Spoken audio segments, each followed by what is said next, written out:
Daily Tech News with Alan Smithson. Good morning and welcome to Daily Tech News. My name is Alan Smithson. Today is Friday, June 14th. And the first story we have on the news today is no surprise. Unless you've been living under a rock, you know that Microsoft is pushing the absolute limits of technology in products and also, of course, AI. So let's dive into it and let's talk about Satya Nadella, Microsoft CEO, building an AI empire. OpenAI was just the first step. So this is an article in the Wall Street Journal. I'll put the links in the comments of the YouTube video as always, but it says, after landing the deal that launched his company to the forefront of artificial intelligence race, the tech chief is spreading his bets. Will it be enough? They get into the talk about how Microsoft is pouring billions of dollars into not only AI, but data centers around the world. They're making investments. They basically recruited Mustafa Suleyman from OpenAI or from their rival. It's incredible what's going on. They're even building AI specifically into their hardware. They've got a whole new line of Surface computers now that have an AI button that you can conjure up. And, we're starting to see this with everybody. Apple announced Apple Intelligence last week. And in doing so, they also announced a partnership with ChatGPT to power Siri. So it's really interesting to see how much money is being thrown at AI. It says Google has dramatically overhauled its AI organization, including AI feature atop its dominant search engine. Meta has invested billions. Amazon has invested $4 billion in Anthropic. Apple's integrating OpenAI. It's just becoming an arms race of artificial intelligence. So it's interesting to keep an eye on this, and we'll keep watching, what happens with this. But I think we've kind of seen this company Microsoft go from being a small software company to a monstrous software company to a cloud first company to now an AI first company. So we'll keep an eye on that. And, just when you thought, hey, maybe Microsoft's got the lead, OpenAI actually doubled their annualized revenues to $3.4 billion. That means over an annualized period, they will do $3.4 billion in the next 12 months. And that is absolutely incredible for a company that's only 2 years old. So they're on pace to reach $3.5 billion in annual revenue. Wow, it said here, the information was the first to report the figure. They have declined to comment. I don't know where the figure came from, but it says here they talked about it in an all-hands meeting, and it comes from OpenAI's products and services, but there's a lot of licensing, a lot of costs, a lot of training costs. So we'll see. They've raised money at an $86 billion valuation. Things are just getting crazy in the AI world. All right, so what if you want to start a startup? What if you want to, have a great idea and you want to bring it to the market? There's a startup playbook that was written by Sam Altman. It's actually really, really comprehensive. It was part of Y Combinator, and it has everything from the idea to building a team to building your product, executing on that, and then closing thoughts, growth, focus intensity, jobs of the CEO, managing and hiring, competitors, making money, and fundraising.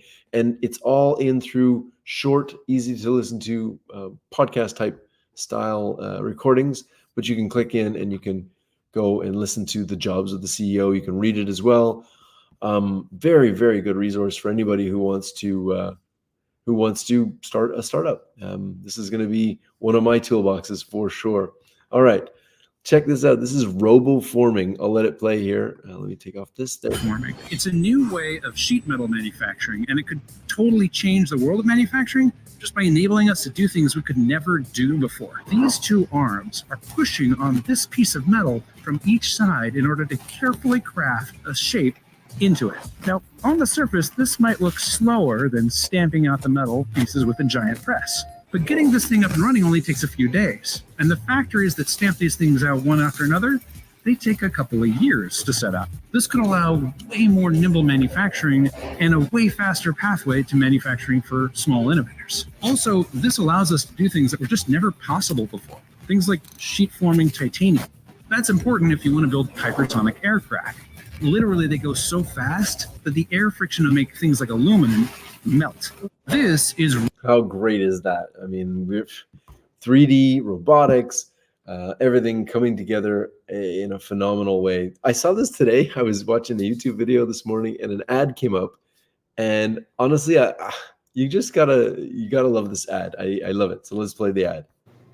Enter a prompt here. Okay, can't be that hard. How about generate an image of a cat playing guitar? Is that how it works? Am I doing AI? Yeah, it just does whatever you type. What a last-minute gift ideas you can make with arts and crafts. Plan a workout routine to get bigger calves. Help me think of titles for my tell-all memoir. What's something smart I can say about Renoir? Now, I don't want to violate YouTube, so I'll let you watch that. I'll put the links in the comment. Make sure you check out the YouTube channel, hit subscribe, do all the good stuff. All right, over to this. This is really cool. This is OpenAI's Sora video generator, and these are not real videos. These are all generated by AI. And as you can see, there's things that we just simply couldn't do with a real video. Flying through an underwater castle, for example. Like, this is bonkers stuff. And I mean, you have this kind of fly-through scene. I think that is really telling of Sora. They don't. It seems to be all these fly-throughs that they're able to do, which are great. But again, not all videos need a fly-through. But the fact that it's able to generate this level of quality, it's incredible. So what else is out there? Check this one out. Let me share this one here. This one is from Luma Labs. So this is Luma Labs, and we showed that yesterday, and you can actually go on Luma Labs today. That's the one downside about Sora, is that you can't actually do it right now, but you can with Luma Labs. So check out what you can do with them. Let me put on the sound for you. When school is finally out, there is only one place a monster can play all summer long. A place where worries melt away. And that place is Monster Camp. All of these images generated by AI.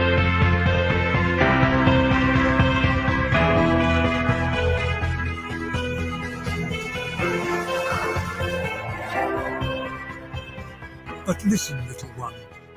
I'll stop it there. I'll put the link in. It's really great, the stuff we're able to see now.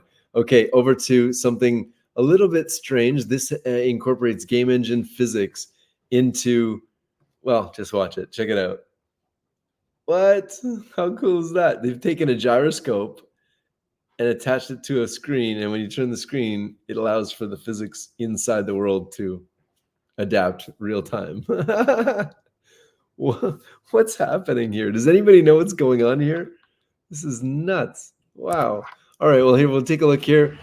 Physics is a thing, and let's get into it. All right, over to, this is a new paper, Hearing Anything Anywhere, Stanford University, and let's just take a quick look here at what they're doing. That's an anechoic chamber, meaning a chamber that has no sound in it. It basically absorbs all the sound so that you can take very precise microphone recording of the scene, as well as the visual ones.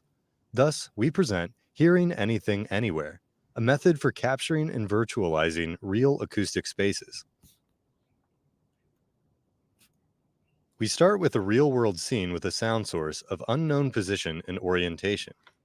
Our goal is to capture the intrinsic acoustic properties of the scene in a way that allows us to simulate any sound signal being played from the sound source and to listen to it at any location, hence the name Hearing Anything Anywhere. In order to measure the scene, we play a sine sweep from the sound source and record it from a set of 12 sparse locations.